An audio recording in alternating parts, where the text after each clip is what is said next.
دنیا بھر میں جیو ایکسپریس نیوز کے ناظرین کو اپنے نیوز کاسٹر مجین حسین بلال کی طرف سے السلام علیکم۔ خبر شامل کریں گے داؤد خیل سے، جہاں داؤد خیل کے نواحی علاقہ میں توحید آباد youth wing and welfare society کے زیر اہتمام 20 مستحق اور ضرورت مند گھرانوں میں روزمرہ خورد و نوش پر مشتمل 50,000 سے زائد مالیت کا راشن تقسیم کر دیا گیا۔ یہ تنظیم 1 سال سے علاقہ کے ضرورت مند گھرانوں میں یہ سلسلہ جاری رکھے ہوئے ہے۔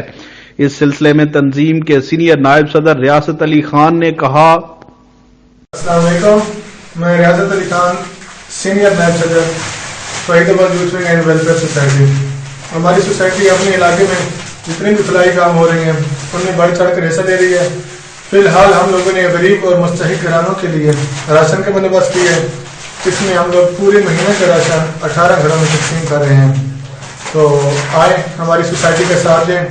ہم لوگ اپنی مدد آپ کے تحت یہ کام کر رہے ہیں، ہم خود ہی فنڈ جمع کرتے ہیں، کہیں سے بھی کوئی ہمیں امداد نہیں مل رہی۔